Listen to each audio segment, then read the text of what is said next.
What it does is it takes away the ability of decision makers to say, we're going to create a program to remedy discrimination or to ensure diversity. And part of that program is going to say we can consider race as a factor. The language of these amendments flatly prohibits, in an absolute manner, looking at race or gender. Affirmative action helps us do that. It helps ensure that where there's a history of discrimination, where there's a lack of diversity, where there are disparities that we can measure, where we know that people's opportunities are not equal, that we do the best we can, imperfectly as human beings, to address that, to grapple with it. Well, affirmative action, in my opinion, became a law to have America live up to its promise. And that promise is that everyone is created equal and everyone should have equal opportunity. But what affirmative action says is that I will allow every individual who comes to my workplace or whatever, the same opportunity based upon their background and based upon their experiences. And that's what America says.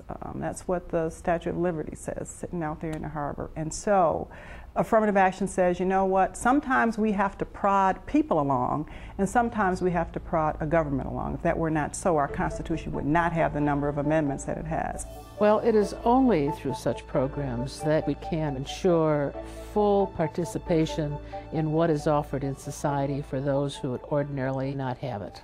And it was only through such programs that people will have education, the resources to advance, the resources to support that educational endeavor, and the ability to grow. Without that, without a programmatic effort to end racism, to end discrimination, there will be many people lost. There will be no progress. In fact, I'd say we would regress.